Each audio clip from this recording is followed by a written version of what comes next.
ละคิดคือสิเป็นบางลอ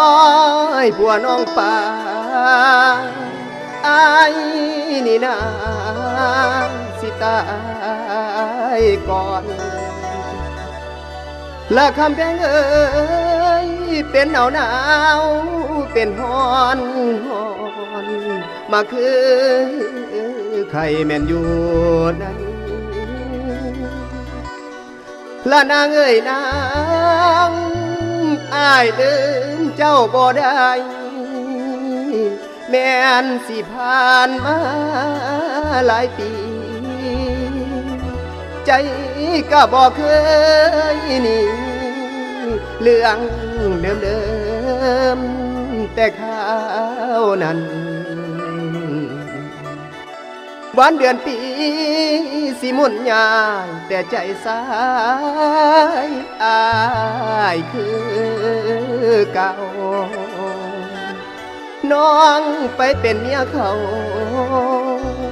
อายนั่นเหงา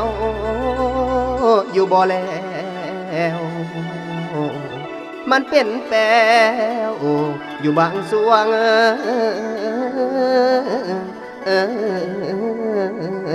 นอนาง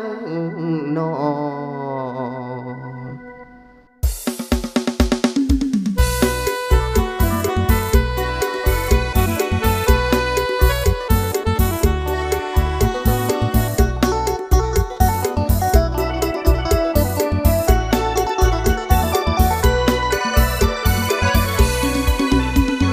เหลืองปานขี้มินอายบ่กินเข้าป่าอาหารตั้งแต่น้องไปแต่งงานอายสมสารมาหลายเดือนปีตั้งแต่น้องเป็นเมียเขาอายกินแต่เหล้า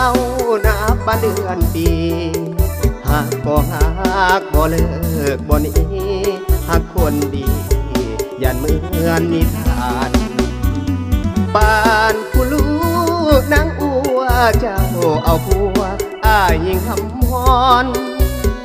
คิดฮอดบางส่วงบางตอนใจห้ำฮอนทุกวันเวลาสิขาอ้ายก็ยอมตายคือมากหลายแท้เดกันดาเจ้าเอาผัวก็ยังทองท่าตะวันบนฟ้าคงบ่เห็นใจไปอยู่คนละกำอายก็นำ2 เปียด2 ลายบ่ได้ติดต่อเงียบหายแต่ว่าตัวอายติดตามคนดีติดตามทุกการเคลื่อนไหวติดต่อบ่ได้สิทธิ์อายบ่มีอายก็หากแต่เจ้าชาตินี้หากคนดีบ่มีไผปาน